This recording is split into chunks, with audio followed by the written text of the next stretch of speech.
Welcome to Money on Tap, your personal finance headquarters, where we bring out the professionals, experience, and some fun in what we call three-dimensional investing, utilizing insurance, brokerage, and fee-based planning.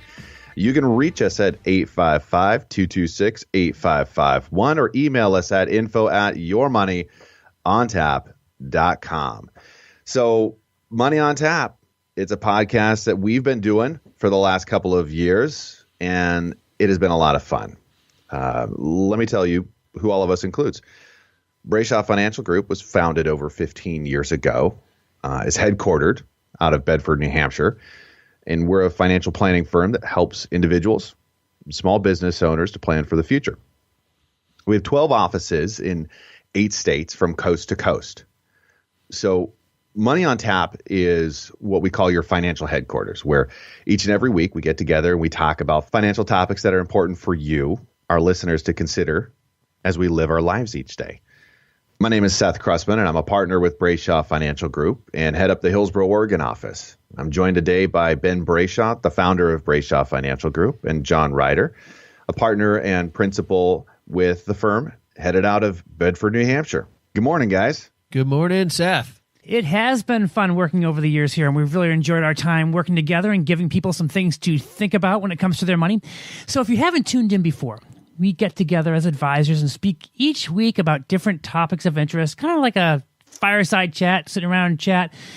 Now, to be clear, we can't always say that the topics are of interest to our listeners, because how exciting can you make tax planning? I know that can be a tall order, but we try to have fun talking about things that are relevant to the great majority of our audience. And even if it's not a fun topic, we try to have some fun with it. What's relevant to me, John, is that it's been fun working with Seth for the last couple of years. I think I know where this is going. I really enjoyed working with Seth the last couple of years. And you even more have enjoyed with me. I understand that, Ben. That's good. Thank you, Ben. Thank you. Words in my mouth. Don't worry, John. It comes around for full circle, because I've really enjoyed working with you the last couple of years, John. Kumbaya, guys. This is just fun. This is fun. Amen. All right.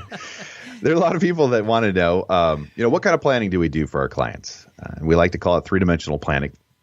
And this is where we have an opportunity to help our clients, really from every direction when it comes to planning. We utilize insurance planning, brokerage accounts, and fee-based planning to really meet our clients' needs on several different levels.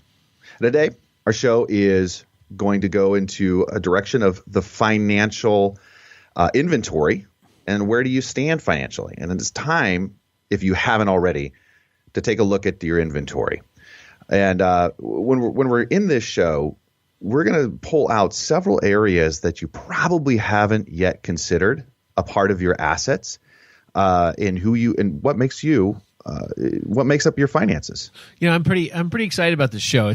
There's a lot of simplicity to it, but I think there's a lot of information people are going to glean from the experiences we've had working with people over the years in doing financial inventories. I got some really good stories of things discovered and things made aware and so forth during that time. So I'm pretty excited about that. At the beginning of each show, though, we do a segment that we like to call Money in the News.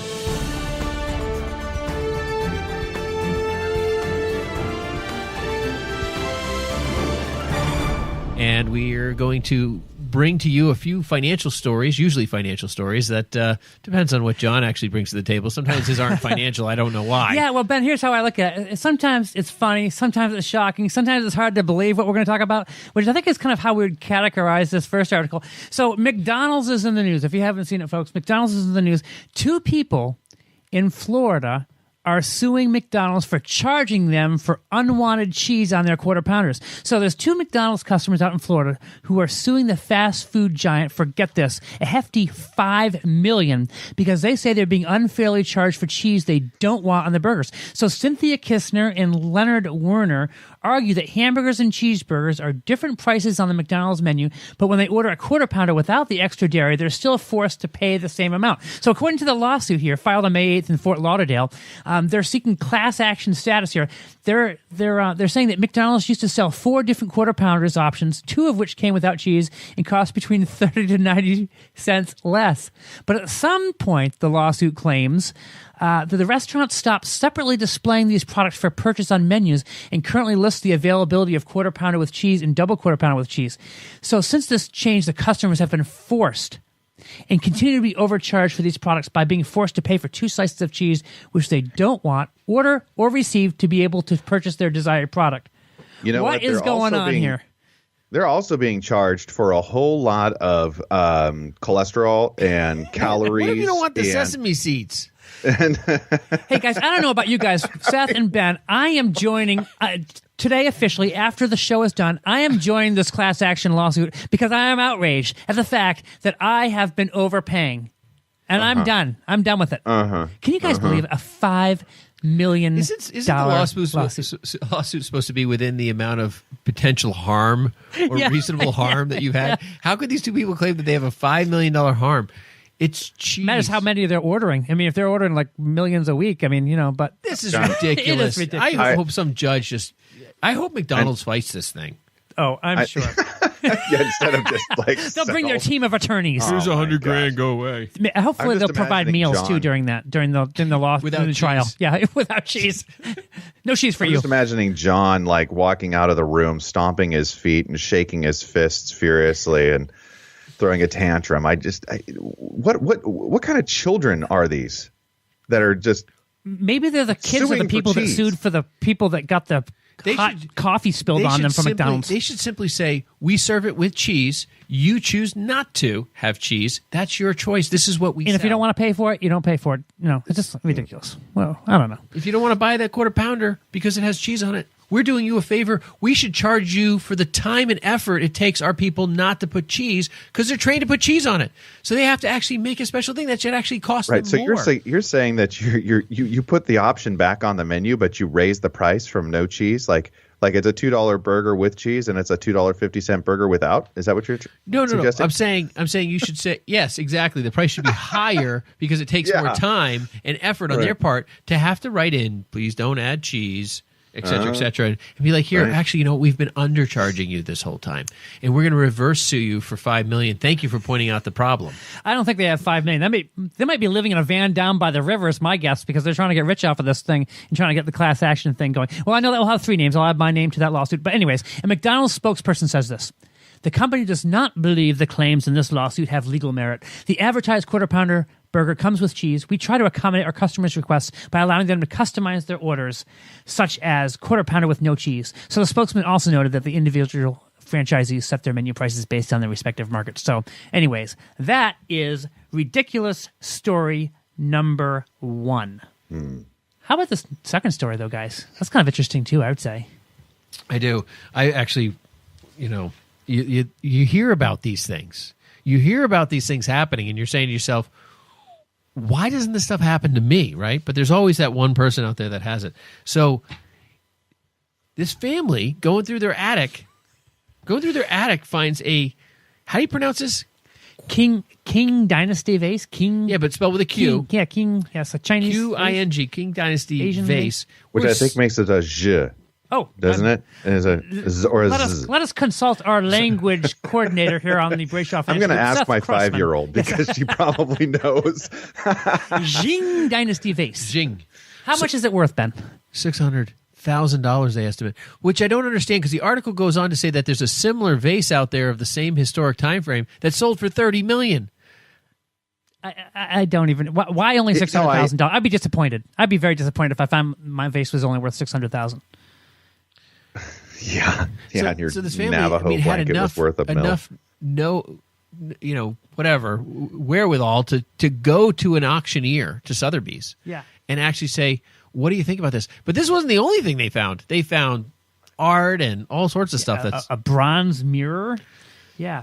It says, Sotheby's says the vase is of exceptional rarity, the only known example of its kind. They say this, though. In April, a Famille Rose porcelain bowl sold in Hong Kong for over $30 million, like Ben was saying. Yeah, can you imagine? So today, we're going to spend some time talking about a lot of things. Sometimes people don't understand they have value in different things, but today we're going to talk about that. So really what we'd like to do is we'd like to, before we get going here, go ahead and take a break, and we will be right back with you. You're listening to Money on Tap. You can reach us at 855-226-8551 or email us at info@yourmoneyontap.com.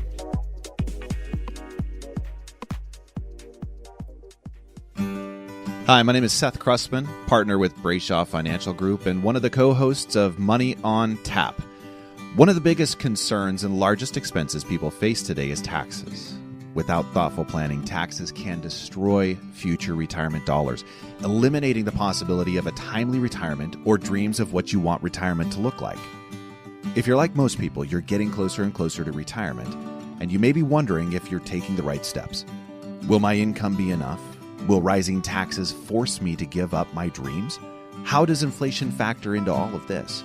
These are real concerns, and you're not alone. Putting a plan around your financial future is what we do. If you have questions when it comes to your financial security, and if you're looking for a personalized solution, contact us at Brayshaw Financial Group, 855-226-8551. It's time for you to start getting answers to your questions.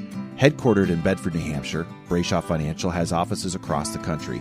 We'd love the opportunity to show you how we can help. There's absolutely no cost or obligation to meet with us. Call us at 855-226-8551. 855-226-8551. More Money on Tap in just a moment. On this Cliff Notes edition of Money on Tap, John Ryder and Ben Brayshaw discuss some of the pitfalls that come with poor financial planning in retirement and the necessity for a healthy strategy to make the most of your money in your later years. I have $500,000 for my retirement, but I really want to drive a Maserati. In which I need to pay cash for most of the time. Yeah. So I guess I haven't looked at the list price of a Maserati lately, but A couple $100,000. Yeah. So probably not wise. But, so that might be an exaggeration of someone spending money. But you know what? Oftentimes we see people will look at, maybe buying a second home a few years before they retire. They're not downsizing their current home, but they're buying a second home without really thinking about, hey, I need to think about income streams. I need to think about how much money I'm going to need on a monthly basis once I retire. I mean, I have seen so many different people blow it early. They have these things that they feel like they need to do, and, they're going to just lump sum cash out. I mean, I've seen where people get very afraid about retirement and all the expenses. I worked with one person one time in which they wanted to put 3 years' worth of expenses in cash. I mean, we might have even been 4. And I remember sitting next to one of the other planners there, and it was like, and the expenses were 4 years worth of taxes. I was like, well, if you can't create enough income to cover your current expenses that you're so afraid you got to put 4 years away, you're really not planning for retirement. You're planning for a period of time. It's like a vacation, your 4-year vacation. Sure. I think a lot of retirees fall into the trap of overdoing it right after they stop working. So they have all this free time on their hands, and now it's time to put on the new deck. Now it's time to get all new appliances. Now it's time to do all this stuff. So they have more free time, but maybe less discretionary income than they've ever had before. The round the world trip? Yeah, exactly. So it can also have some pretty major repercussions on a retirement plan. So one of the biggest risks that you face after you retire is called the sequence of returns risk. So it basically says that if you have a big hit to your finances, you'll have a greater impact earlier in your retirement plan. So if you lose a lot of money early on in your retirement plan, that can really wreak havoc for funding your retirement later on. Well, I think the big issue there is the ability to reclaim those assets. In other words, going back to work. If you spend the first 5 years spending down your assets, and let's say you retire at 65, 70, it's harder to go back to work. It's harder to find a job. And then we always talk about if you have the first 5 years of retirement being down years in the market, that's a whole nother issue. So you got this compounded loss. So you're drawing more money out. The market might be going down. And then how do you rebuild that asset? And again, people are living longer. You don't know how long you're going to need that money for. Find out more about three-dimensional investing, utilizing insurance, brokerage, and fee-based planning with Ben Brayshaw, Seth Krusman, and John Ryder on their weekly radio program, Money on Tap. Now back to Money on Tap with Ben Brayshaw, John Ryder, and Seth Krusman. Welcome back. You're listening to Money on Tap, your personal finance headquarters, where we bring out the professionals, experience, and some fun in what we call three-dimensional planning. Now, you can reach us at 855-226-8551 or email us at info@yourmoneyontap.com. So today we're going to spend some time talking about taking inventory when it comes to your financial planning. You know, Ben, I know all of us, when I'm thinking about all of us here had dads that were business owners. My dad was in a boat business. Ben, your dad was in a printing business. Seth, your dad, dental guy, a dentist. He was a dentist, yeah. A dental guy. Yeah, he's a dental guy. Or dental guy. Dental guy, sure. So here's a dentist. Love you, Harry. Sorry, Harry. I didn't say that. So what all of them found important at one time in their You just year. alienated one of our fans, John. I'm sorry, Dr. Cressman. I am sorry about that. That was my one listener over here in Hillsborough. Yeah. So, thanks, guys. Oh, stop. So anyway, inventory is a very important thing to do. I remember in my my dad's business, twice a year we take inventory. My dad had these large greenhouses for his boat business. He had a boat business in Bristol, Rhode Island, and he had these large greenhouses. And he had, for all his different lines of boats, he had many different lines of boats that he made, but he would have a ton of different parts. If you can just imagine, a 55-foot boat, a 56-foot boat, imagine how many parts come on that. Everything from sails to cleats to hydraulic, you name it. And so every single year, actually every 6 months, we'd do an inventory on that. And basically what would happen is a lot of things would shut down. He would take a lot of his workers and kind of put them on inventory.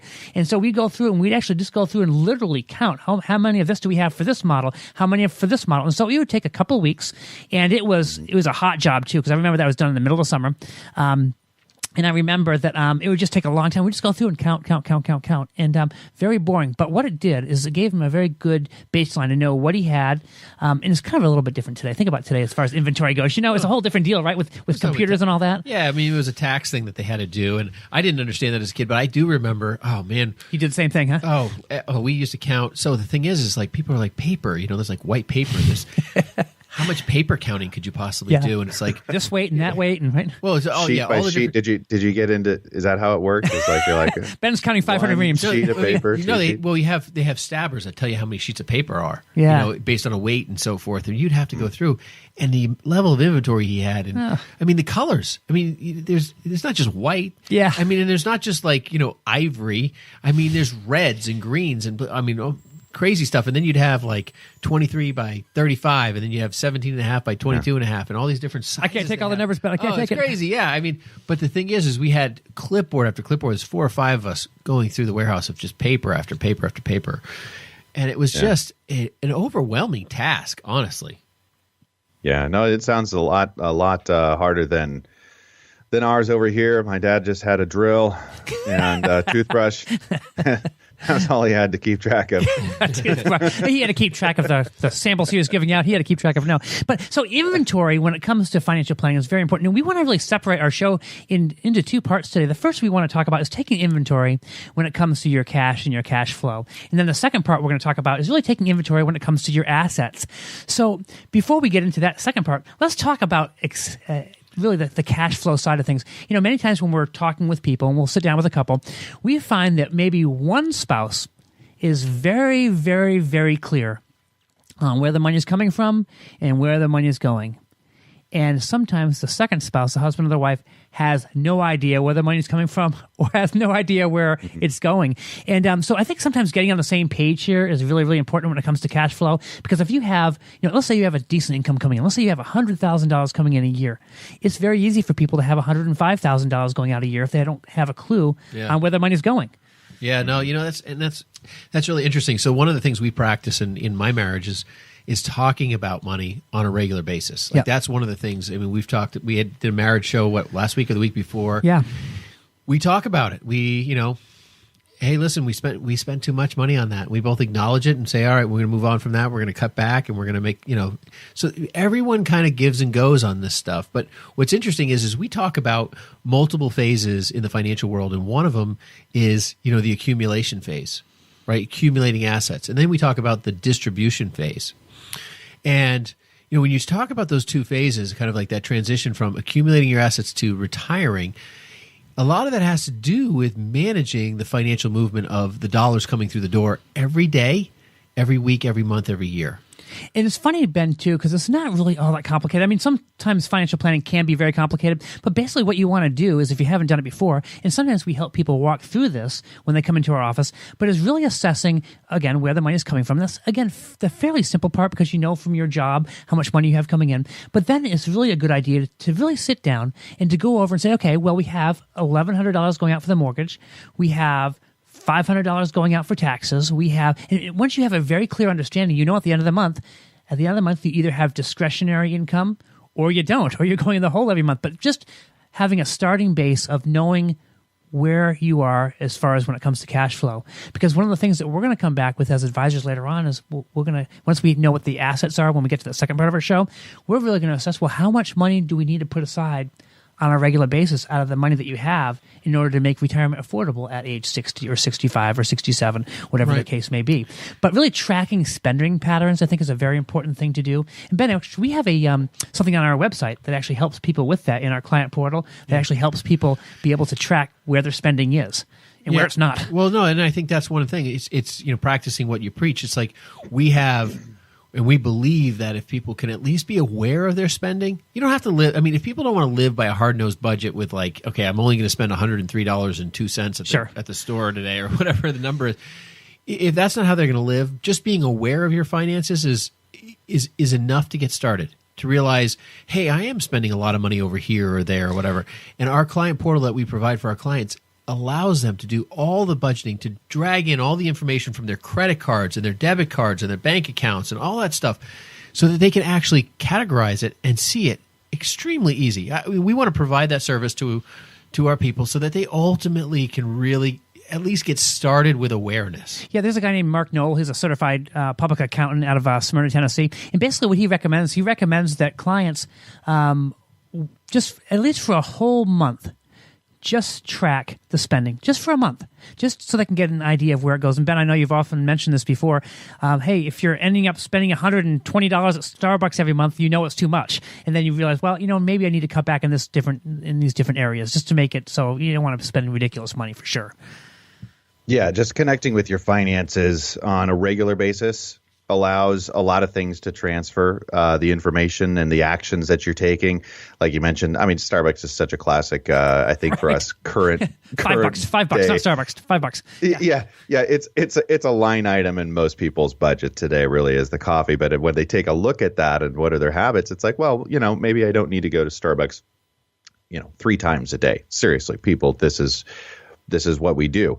Or maybe it's not the $5 coffee drink. Maybe I pick up a black coffee 2 out of the 3 times that I'm going to Starbucks. Maybe you make it at home, Seth. Just make it at home. What's that? Maybe you just make it at home, Seth. You don't have to buy a coffee. Just make it at home.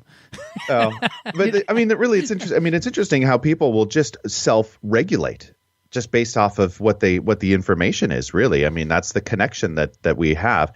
And you're right. I mean, maybe it is a coffee at home or something. And it's funny because I think sometimes the perception is like when we're going through the exercise, really, is what's most important to us is let's just go through the exercise and find out what we find out. And you can decide what's important for you when you're going through the process. And really what I think is the best thing is to start from the most expensive category. Like if we're figuring out how to create the budget here, figure out what the most expensive dollars that you're spending. Usually it starts with necessities like housing, utilities, food, transportation expenses. Then you want to work your way down from that to the most essential to the least essential. And then if you've done that tracking, you know that with the least essential, maybe that's something that you just get rid of altogether. And that may be that Starbucks spending or whatever.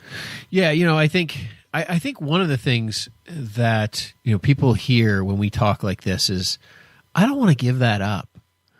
That's something that's special to me. That's a time in my life or a place in my life. And I think what really needs to be said in this space right here is it's not about the things that you care about. It's about the ones you don't. So if going to Starbucks 3 times a week or 3 times a day or 3 times an hour is the one thing that you are not going to give up, then figure out something else. Figure out the things that aren't important to you. That gym membership that you haven't used for 3 months now. Yeah, maybe that's something. Or maybe there's a different gym membership. If you're not using it as frequently, sure. I would want to encourage exercise and health because I'll tell you, that makes people very much more able to deal with a lot of things. Absolutely. Right. There's a lot of things that get kind of picked up, is what I call it, when we're just living our lives. You know, there's the $5 expense over here that anytime Kira and I are going through and doing the exercise ourselves, we're like, what is that? I don't know. Do you know what that is? I don't know. And it's a $5 thing, but still, it's nice to at least know what that is, because we just pick up these little incidental expenses as we live our lives and we travel. That's how it's working nowadays. I think there's so many things. How many checks are we writing every month? I mean, okay, so you might write your mortgage out. I don't know if you're doing it on automatic or what, but for the most part, things are going automatically. And you're right, we have so many different things, and we have money coming out here. It might not be a lot, but at the end of the month, boy, it all adds up. And if you don't know what it's going for, you probably want to find what that is. That's the problem with credit cards. Yeah, and the automatic charging stuff. That's what kills you, because you don't realize.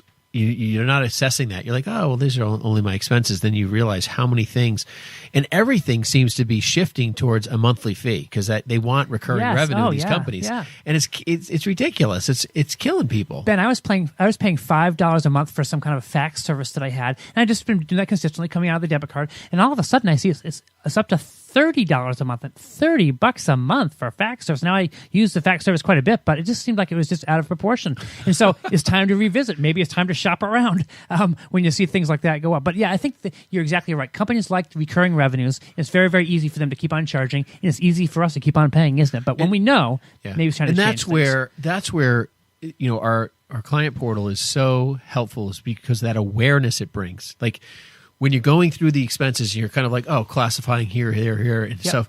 At least you're looking at the stuff, and you're getting a glance, and you're going to catch more than you realize. And bringing that kind of to the forefront is the first step to really getting a hold of things.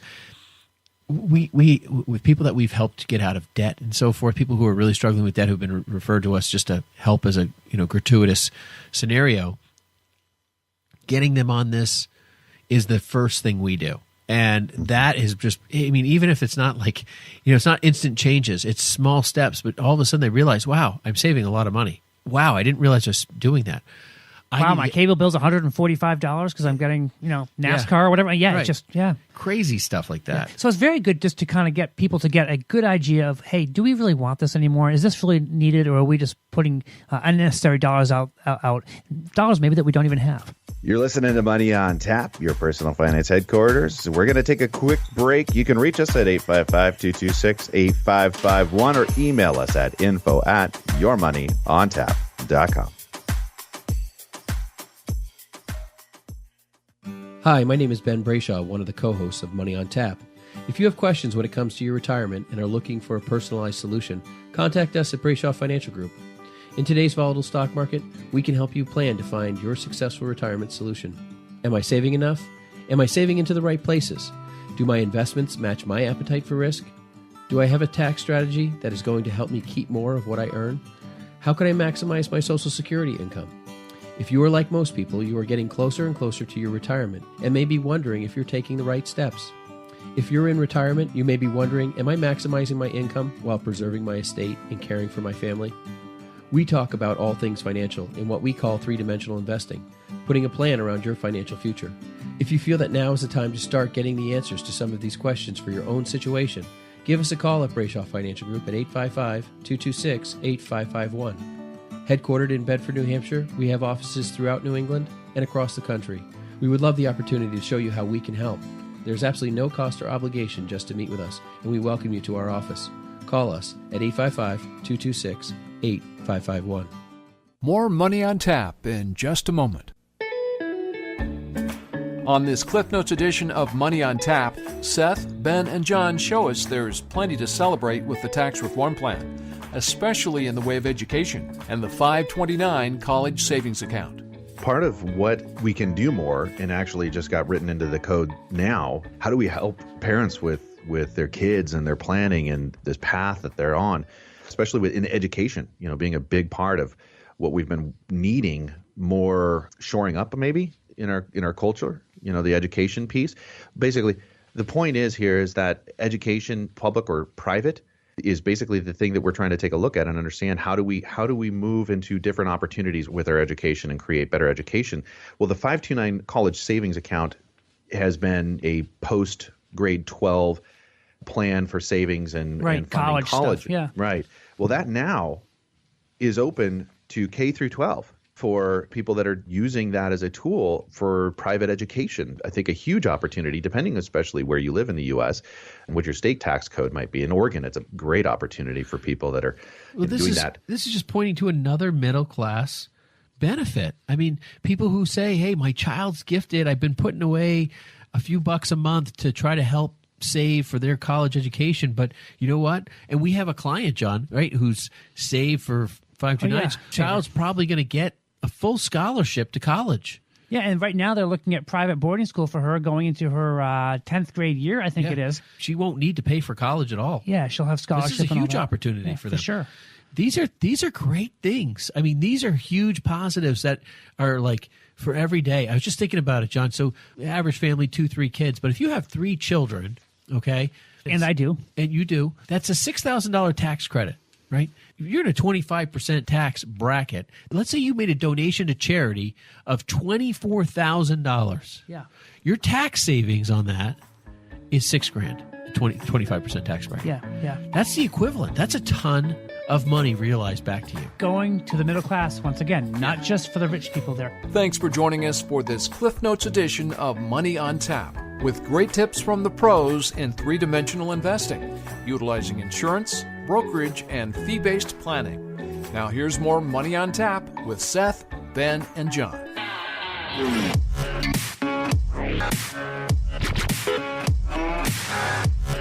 Welcome back. You're listening to Money on Tap, your personal finance headquarters, where we bring out the professionals, experience, and some fun in what we call three-dimensional investing, utilizing insurance, brokerage, and fee-based planning. You can reach us at 855-226-8551 or email us at info@yourmoneyontap.com. We are talking about the financial inventory. Oh, what fun it is to do an inventory, folks, because if you've ever spent any time doing work anywhere, I'm sure you can relate to the inventory. But at the same time, how can an enterprise be successful without one? And that's what we're talking about, is the enterprise of our personal finances, our business finances, and creating some understanding around, what is our cash flow? How much do we have coming in? How much do we have going out? After that, what are we going to take a look at? We're going to track some patterns that we have going on maybe with our spending. Some of us are kind of seasonal business owners, or, Kira's in real estate, for instance. There's an ebb and flow, or there's right now we're getting prepared for all of our kids' summer activities. Holy cow. Talk about inventory. Yeah. Lacrosse sticks, soccer balls, basketballs, cleats. Yeah. Like the year wasn't like just the regular scheduled school year wasn't enough. So after that, we kind of start to we want to categorize things. So we're kind of, we're going from the larger, and we're starting to get a little more understanding and categorizing some of our spending. And then guess what? We're going to start to create a budget out of that. And I think that's the one that most of us put on. If we're even attempting the financial inventory, eventually we're going to start to get to that B word in our activity here today. I have a client that just is in the process right now of retiring. She's going to retire in the next couple of weeks here. A wonderful lady here in New Hampshire. She's 72 years old. She has just done a great job of accumulating assets over time. But it's funny, she's moving and retiring to Pennsylvania to live closer with her daughter. The interesting thing is, she told me with her house, she said, I have accumulated so much over the years, and now I have to figure out what I have and what I want and what I need to get rid of before she makes this move. And it's really the same thing. When it comes to financial assets, we've all, over the years, especially if you're 60 plus, we've all accumulated a huge amount of things. It may be chairs, pictures, tables, furniture, all that kind of thing. But when it comes to the financial assets, we have a lot of those too. And being able to do a good job of figuring out what we have and really assessing why we have them is very, very important. Well, I found that, when we do these financial inventories, it's amazing the amount of information that the questions we ask and the things like we have a financial questionnaire that we send out to people before they come and meet with us. Yeah. We ask them, fill it out as best you can. Don't labor over it. This is not a grueling, you have to get every detail. Ballpark it. Nor is there a score, a test at the end for if you got it all there. It's really to start a conversation, because ultimately we know you don't know everything. we know you don't have a grasp on everything. That's, and it's okay to acknowledge that, hey, I need help, or hey, I just want some assistance in this, because some people are completely capable, but they're also working 8-10 hours a day, and they've got a few kids, and they've got a wife, and they've got sports and this, that, and the other thing, and they need someone who handles this stuff just to give them that extra edge. Those types of things are helpful. And the financial questionnaires, these inquisitive things, it doesn't take more than 5 or 10 minutes. Fill out what you can, and then people say, well, I think I have something here. I have no idea what's in it. Yeah. And I think I have something here, and I used to work here. And every time we meet with people, we have an update sheet. It's amazing how many people switch jobs in between meeting with us, and they totally forget to tell us, or they sold their house and they bought a new one. Ben, tell the story about the advisor that I was mentioning earlier, that we were talking to earlier last week. I guess we were talking to him. Oh yeah, so we have an advisor who, working with these people for 10, 15, 20 years. Long time. I mean, they were good relationship. Yeah. The guy, he's like, I manage everything other than a couple of retirement plans that, with the company. And so what's really interesting about this was they knew there was something out there at, I think it was Fidelity or something like that. Yeah, they had a statement. They didn't know, they haven't gotten it in a while. They thought it was like $60,000 or $80,000, which is a lot of money. Yeah, they hadn't gotten their statement in a long time. So they're like, maybe, I don't know if we signed up for email, we got a different email or something like that. Well, what happened was, I guess the email they either gave or whoever inputted it or something was an error email. Like it was some sort of mistake, or the email was whatever happened, but they signed up for email statements, so they never got a statement on the thing. They call up and they're like, yeah, we want to transfer this account XYZ, and he's like, can we get a current balance on the account? It's like $600,000. Yeah. Oh my God. Yeah, they thought it was in excess $50,000. Yeah, they thought it was like $50,000-$60,000. It was like in excess of $600,000. And they're like, they have no idea. They like trying to get the history, and I guess there was a pension plan in the background that was just rolled into it that they must have gotten some paperwork at work and signed and said, okay, yeah, move it or whatever. I mean, it was just an enormous. They had no idea. They literally were like, and he was still working. This was the wife's. Yeah, he was still working, and he's like, I'm going to retire. Yeah, I mean, they actually found this. It's kind of like finding that vase we were talking about earlier in the program. They found the vase, or they found the account, and that's a very unusual thing. But boy, that was just crazy when I heard that. But the thing is I can't tell you how many times, and not to this level, but how many times I've sat with people and we have found assets that they didn't realize or weren't aware of. I had a person who had a pension at Boeing, had no idea what it was worth. I had a person who they believed they had 2 accounts at Fidelity. Turned out there was 3. People, today's world, people are working more and more jobs. And as the people who are retiring, the baby boomers who are retiring, they maybe started out at a job for 15, 20 years, but then they started, doing that 3 to 5 year switch like, everyone seems to do now. Yeah. And you can't really count on people being around for a long periods of time. So now you have people having multiple retirement plans over and over and over again. And they're just like, oh yeah, I got $20,000 there. Next thing you know, they're like, well, I got $200,000 in miscellaneous retirement stuff. Yeah. Some people are listening to this saying, wow, $200,000, it's a lot of money. What happens is that it happens so frequently, people don't realize.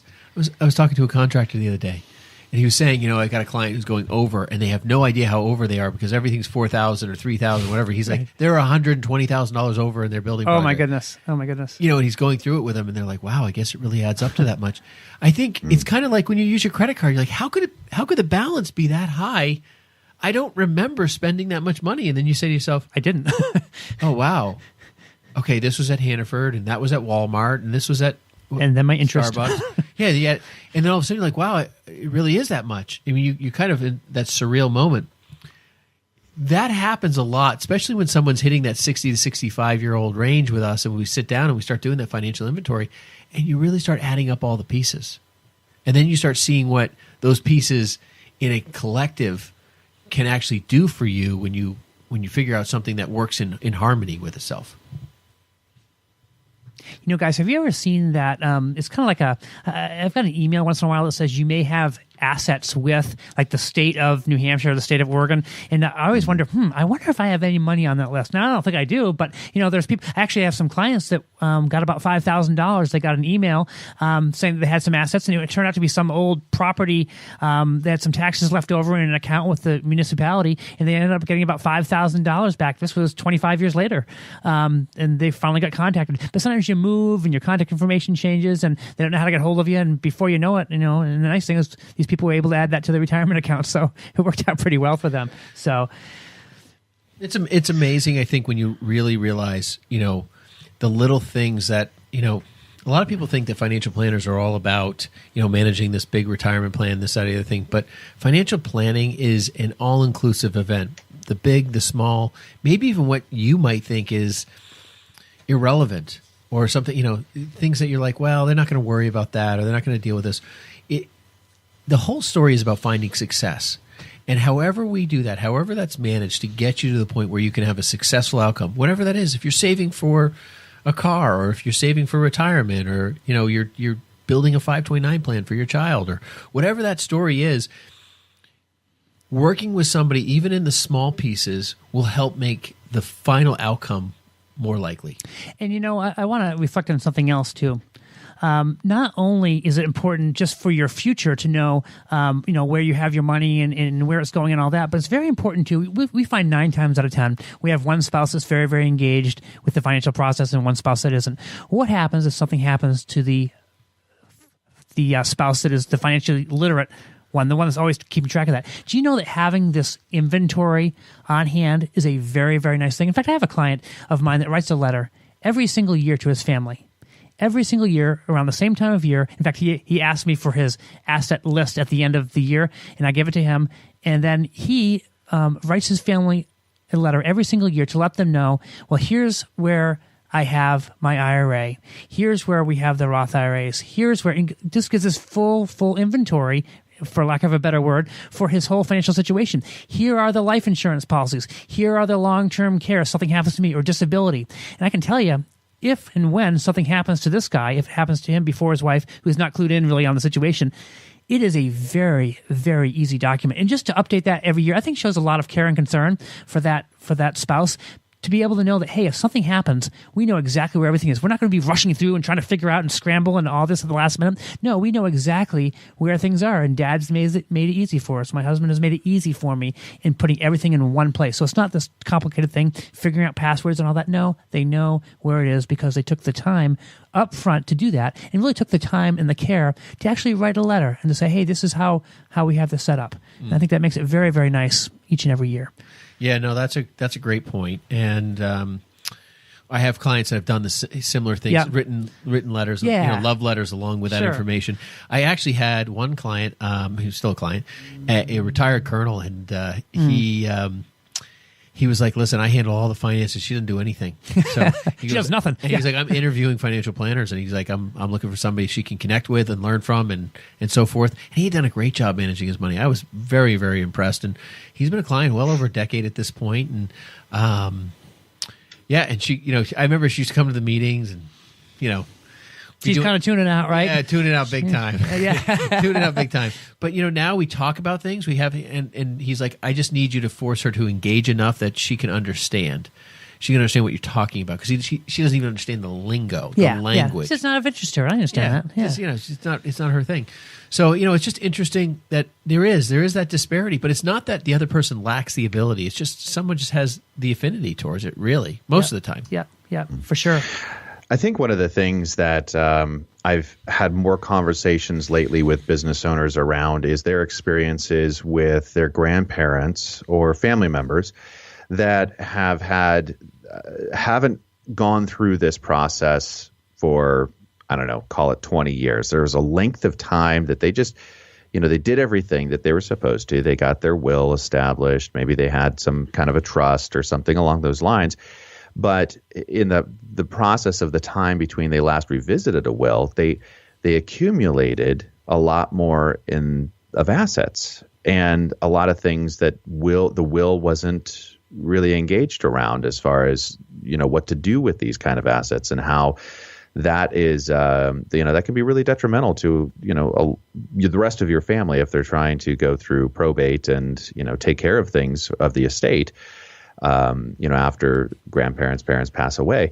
And this is just one of those activities that I think can really help kind of bring things full circle for people to make sure that, whatever they have, whatever vehicles they have outside of these assets, giving direction when they pass away, that there's something in there for them. And the other part that I think a lot of people have really engaged around, you talk about the client portal, we talk about the client portal, and this is a significant part of trying to understand not only, the financial inventory, right? The assets that we have, A to Z in different places, but how those interact and how those, work together.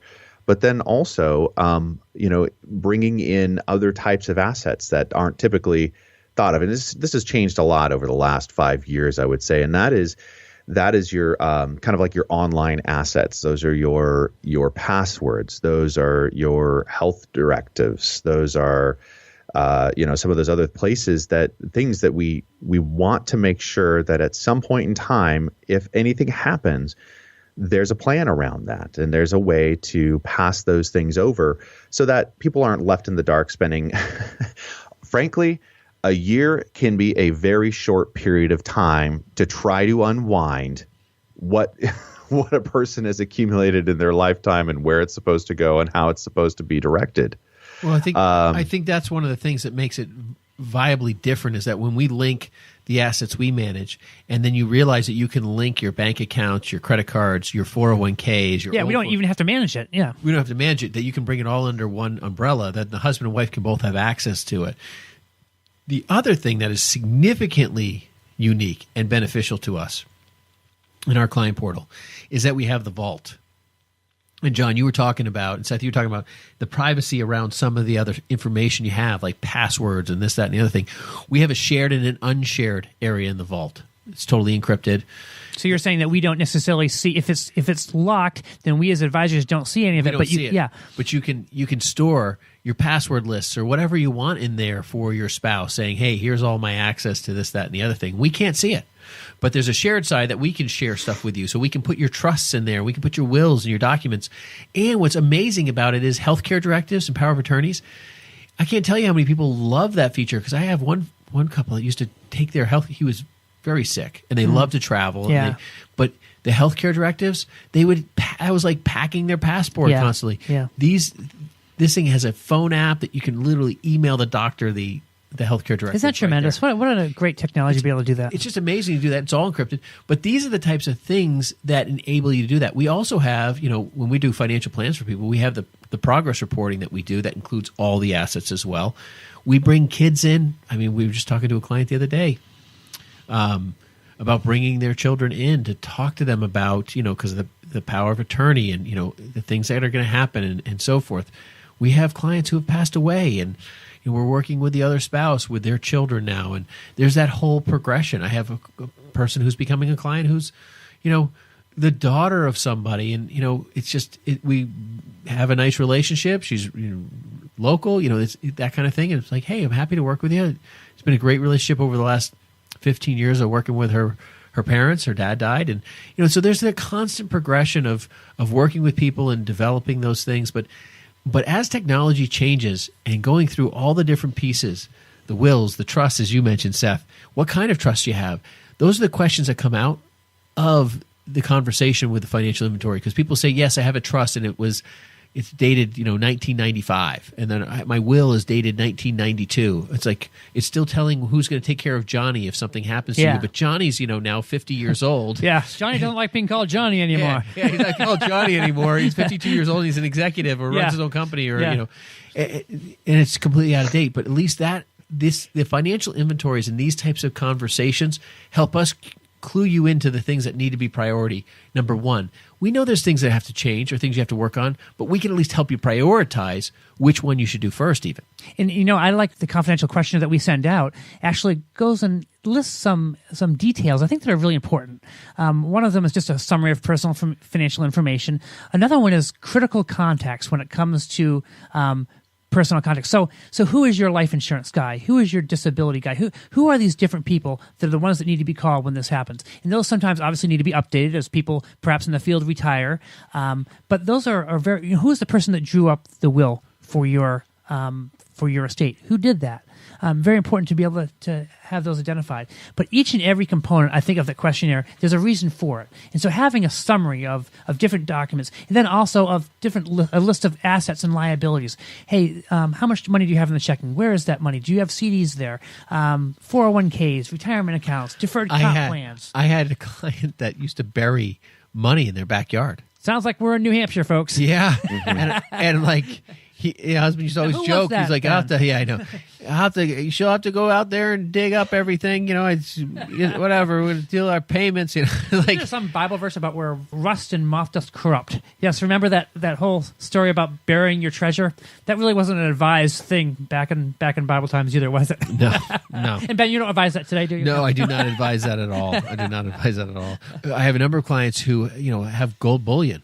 Like they literally hold gold or silver. Those are types of common things, and that's more commonplace today than it's ever been. True. You've been listening to Money on Tap. We've been having a lot of fun talking about your financial inventory and how critical this is in uncovering what do you have and understanding where you at, and really building a roadmap for what you would like to see happen. Sometimes that goes into a budget mode where you maybe want to start to, structure your finances a little bit differently. And sometimes that leads more into, an estate planning conversation and making sure that you have protection around all this hard work and the assets that you've been developing. So you can reach us at 855-226-8551 or email us at info@yourmoneyontap.com. You've been listening to Money on Tap today. Hosted by Ben Brayshaw, John Ryder, and Seth Cressman. And we look forward to meeting with you down the road to do some financial planning with you and uncover what is a good plan for you and your future. Thanks a lot, guys. Hello, my name is John Ryder, a partner with Brayshaw Financial Group and one of the co-hosts of Money on Tap.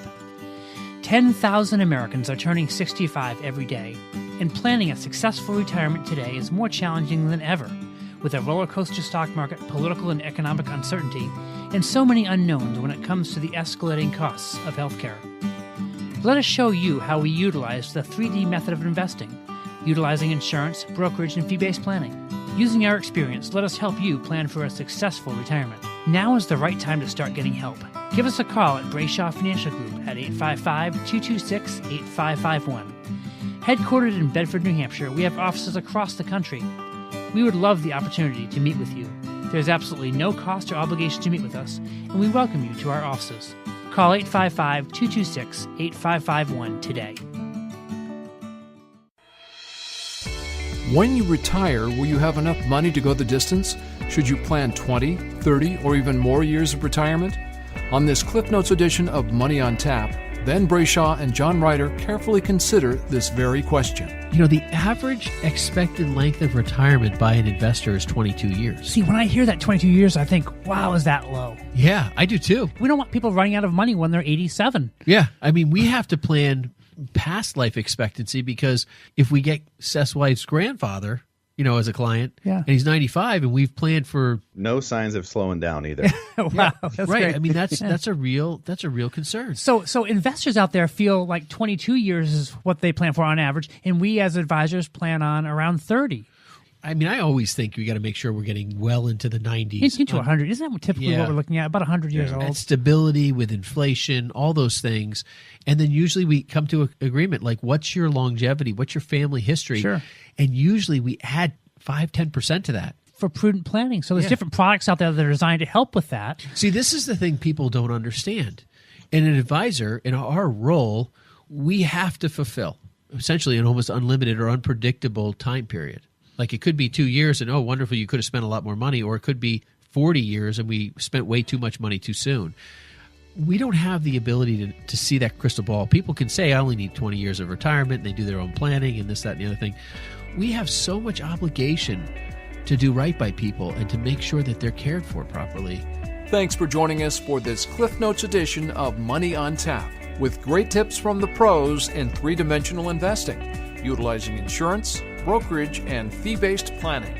The views expressed are not necessarily the opinion of this radio station and should not be construed directly or indirectly as an offer to buy or sell any securities mentioned herein. Investing is subject to risks, including loss of principal invested. No strategy, product, material, or tool mentioned can assure a profit nor protect against loss. Please note that individual situations can vary. Therefore, the information, products, materials, or tools mentioned should be relied upon when coordinated with individual professional advice. Past performance is not a guarantee of future results. This show may be subsidized in whole or in part by a product sponsor or issuer. Securities and advisory services offered through SagePoint Financial Incorporated, member FINRA SIPC, and a registered investment advisor. All other services offered through Brayshaw Financial Group LLC are independent of SagePoint Financial. SagePoint Financial and Brayshaw Financial Group do not provide tax or legal advice. Main office is located at 116 South River Road, Bedford, New Hampshire, 03110, and can be reached at toll-free 855-226-8551.